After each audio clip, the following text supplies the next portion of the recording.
You everybody, welcome back again with me, Aldo dari Lazy Monday. Datang lagi gue ya. Ini gue biasa datang tuh emang untuk mereview monitor yang gue pakai, gitu ya. Nah, monitor kali ini datang lagi dari Mobius lagi. Kali ini gue pengen review Mobius EX3210R atau EX3210R ya. Sekilas monitornya lu bisa lihat sama, tapi kalau diperhatiin ada beberapa fitur set yang menurut gue bikin monitor ini punya nilai jual yang berbeda gitu dari monitor yang gue review sebelumnya. Nah, kemarin kan gue sempat ngambil Mobius EX3415R buat jadi penggunaan gue sehari-hari di rumah. Dan menurut gue satu monitor itu benernya udah cukup buat gue. Makanya kemarin gue ambil monitor ultrawide sebesar 34 inci dari Mobius juga, dan bisa dipakai buat kerja, main game juga bisa, buat enjoy konten bisa. Voice call sama cewek bisa, apa aja bisa. Tapi Mobius ternyata memang ngeluarin curve monitor lagi. Jadi gue penasaran apakah gue benernya perlu satu monitor lagi, atau mungkin dua, atau mungkin bisa 4 supaya gue nengok ke belakang juga masih layar gitu kan. Itu jadi pertanyaan yang krusial ya untuk kehidupan gue.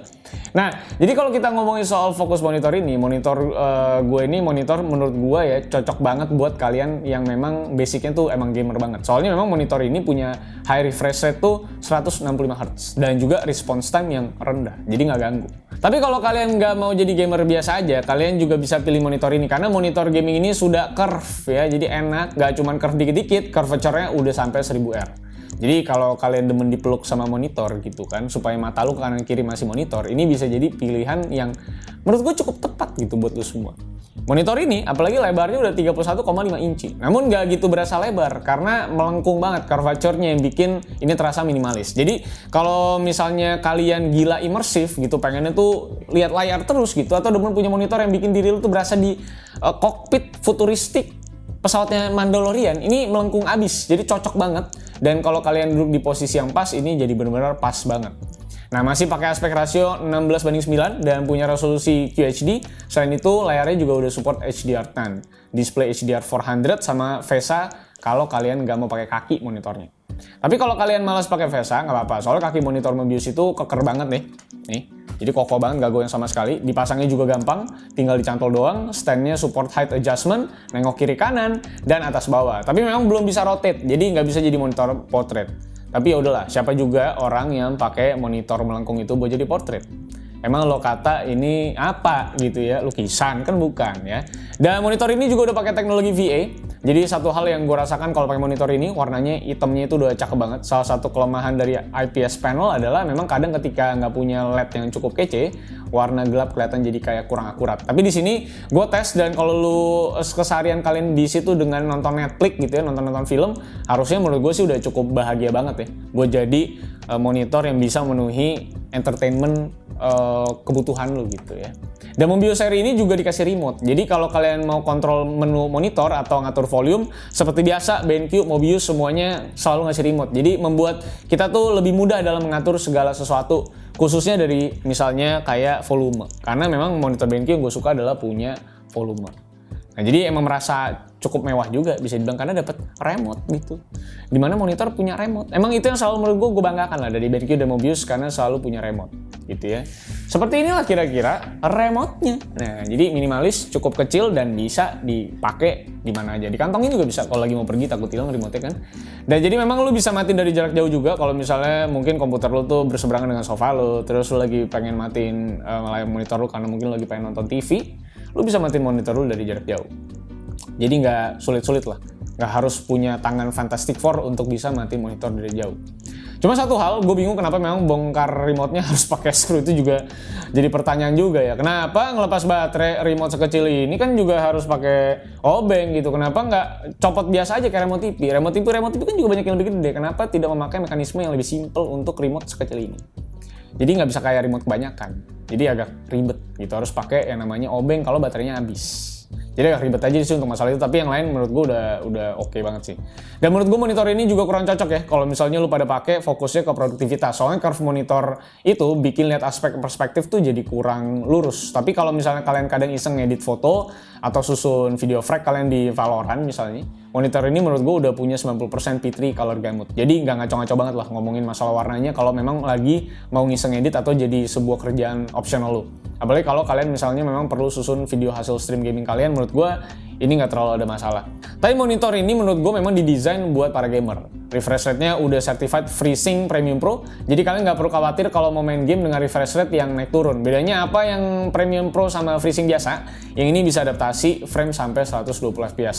Kalau yang biasa itu cuma support sampai 60 aja. Jadi kalau misalnya kalian mau main dari game AAA sampai FPS, itu secara overall akan ngurangin tearing di banyak genre game. Jadi setidaknya fitur itu ngebantu untuk lo bisa menikmati game-game lo dengan lebih nyaman. Dan kalau kalian lupa buat beli speaker, tenang, seperti yang tadi gue udah mention. Dan misal lo juga nggak punya headset, tenang aja. Monitor ini udah datang dengan 2.1 channel speaker dari Trevolo. Set ini juga sudah termasuk yang namanya sama subwoofer, jadi buat kalian yang mau EDM sendiri di kamar, ini bisa banget jedotin pala lu ke monitor juga seru. Dan speakernya juga ada beberapa preset yang bisa diatur, dan menurut gua pop atau live ini pas banget buat konsumsi konten-konten di YouTube. Cinema mungkin bisa dicoba kalau kalian lagi nonton film cinema gitu kali ya, tapi namanya juga speaker monitor, jadi nggak usah punya so ekspektasi yang bahasanya bisa nonjok rahang lu sama jakun lu, tidak seperti itu juga. Ini cukup mengakomodasi kalau memang lu nggak punya sound system dedicated buat lu aja. Dan salah satu fitur juga kembali hadir di sini adalah HDRI. Dengan preset ini kalian bisa mengganti settingan layar untuk punya warna tertentu yang cocok buat konten kalian dan mata kalian. Jadi kalau kalian penggemar film cinema mungkin bisa set dari beberapa pilihan yang udah ada. Itu bisa diatur lewat remote atau lewat tombol quick menu yang kalian bisa temuin di monitornya. Dan buat kalian yang mau tahu input monitor ini apa gitu ya, bisa apa aja, monitor ini udah datang dengan 2 HDMI port, 1 display port, dan ada 2 USB 3 pass-through yang bisa kalian colokin ke PC atau laptop gitu ya, buat ngomongin masalah monitor dan apa namanya device yang mau nambah gitu. Namun kembali lagi posisi colokannya agak sulit untuk dijangkau ya, ngomong-ngomong ya. Apalagi kalau kalian mau pakai tutup plastik biar kabelnya nggak kelihatan, gue juga agak bingung juga dengan label HDMI-nya. Karena yang satu disebut sebagai cinema dan yang kedua disebut sebagai gaming. Nah, itu agak bingungin dikit lah, tapi ya udahlah ya, tinggal colok aja. Dan kalau misalnya kalian mau beli monitor gaming tapi dibuat pakai buat konsol, Mobius juga sudah support buat high refresh rate di monitor yang satu ini. Jadi kalau kalian mau main pakai Xbox Series S, Series X, atau PlayStation 5, itu semua sudah support refresh rate 120 Hz. Jadi kalian bisa enjoy kecepatan refresh rate yang menurut gue udah kencang banget. Kalau kalian udah lama bertengger di layar TV yang cuma bisa 60 Hz saja, sekalinya main pakai ini, wah udah ganteng banget rasanya. Feel-nya bakal beda banget ya, bener dah. Dan kalau kalian gak gitu ngerti-ngerti ya, menurut gua soal setting warna yang bagus kayak gimana, Mobius ini mencoba memberikan banyak preset buat kalian. Kalian main FPS, di sini ada preset sound FPS sama color profile FPS. Kalau misalnya kalian demen main simulator racing, ada juga presetnya. Kalian demen yang namanya nonton sinema, ada juga. Jadi kalian mungkin bisa scrolling banyak mode yang udah disusun sama Mobius. Preset preferensi dari kebanyakan orang mungkin ya. Dan mungkin bisa menemukan kombinasi yang pas buat genre konten yang kalian konsumsi setiap hari. Dan kalau kita ngomongin soal masalah kekurangan, pastinya sebuah produk pasti ada kekurangan. Paling menurut gue yang kurang yang bisa diperbaiki lebih lagi adalah ngomongin power brick dari Mobius ya. Soalnya dikasih gede banget ya, kayak chargernya laptop gaming gitu. Gue expect kalau monitor sebesar ini mungkin bisa sekalian ditanam PSU aja, jadi bisa tinggal colok kabel aja di luar. Ini ngebuat cable management jadi agak ribet aja menurut gue, ada adaptornya segede gitu. Selain itu posisi dari colokan HDMI ini juga agak susah diakses tadi, apalagi ntar kalau monitornya udah nempel di meja. Nanti kalau ada yang harus ganti input, mesti jongkok-jongkok nengok ke bawah, agak ribet. Ya tapi overall ngomong-ngomong masalah monitor ini yang juga harganya 13 juta, monitor ini merupakan sebuah produk yang menurut gue udah pas banget buat kalian gamers yang demen monitor dengan high refresh rate tapi masih bisa dipakai buat konten sambil-sambilan. Belum lagi udah datang pakai speaker, jadi setup bisa lebih bersih, nggak perlu yang namanya tempel speaker lagi. Apalagi untuk gamer-gamer yang mungkin nggak mau ribet, pengen colok, mungkin ada yang main di dapur karena orang kaya, menurut gue udah cocok banget karena nggak mungkin di dapur lu pakai headset ataupun pakai speaker, kan nggak nyambung ya. Oh iya, ada satu hal yang gue lupa. Ini ada satu hal lagi sebenarnya menurut gue cocok banget untuk lo semua yang mungkin konsol gamenya tuh lebih dari satu, seperti Xbox, Nintendo Switch, atau PS5. Mungkin lo punya dua atau mungkin ketiganya. Dan mungkin lo berencana untuk dicolok semua itu ke monitor Mobius. Nah memang soalnya cocok banget kenapa? Karena memang monitor ini udah punya fitur yang namanya scenario mapping. Fitur ini bisa inget setting monitor apa yang udah kalian buat sesuai dengan konsol yang berbeda tentunya. Jadi kalau misalnya kalian sudah setting buat main Battlefield di PS5, begitu dicolok langsung mode FPS, audio mode FPS, nggak perlu pakai setting lagi. Jadi itu akan berlaku juga untuk beberapa genre lainnya. Belum lagi kalau misalnya kalian beli monitor Benki Mobius, garansinya itu juga panjang banget, jadi aman. Kalian bakal dapat garansi sekitar 3 tahun, bukan sekitar 3 tahun, memang 3 tahun. Dan lu dapetin full service, jadi kalian nggak perlu khawatir kalau memang sekiranya monitor ini tuh baru jalan beberapa bulan, atau mungkin baru setahun, terus ada sesuatu yang terjadi terkait dengan monitor Anda. Gitu. Jadi aman-aman aja, karena ada garansinya. Dan belum lagi monitor ini selain ngasih garansi, juga ngasih yang namanya perlindungan ke mata. Punya fitur lengkap, namanya ya macam-macam eye care lah. Jadi mau dipakai pas malam pun nggak bikin capek di mata karena dia akan mengkalibrasi gitu. Jadi menurut gue sih segitu aja ya review gue buat Mobius X32110R yang satu ini. Kalau kalian punya komentar atau pertanyaan, menurut gue ya kalian boleh lah tulis di kolom komentar di bawah. Karena gue ahlinya monitor-monitor yang aneh-aneh dan yang unik-unik seperti Mobius ini. Kalau mau beli kayak biasa, pastinya kita punya link ada di deskripsi di bawah. Terima kasih sekali lagi semuanya buat yang sudah nonton sepanjang ini untuk menonton review gua. Sampai jumpa di video selanjutnya. Jangan lupa untuk subscribe, follow sosial media kita. Follow gua di @rivaltosa, Telegram ada di @lazymonday. See you on the next video guys. I'll sign in.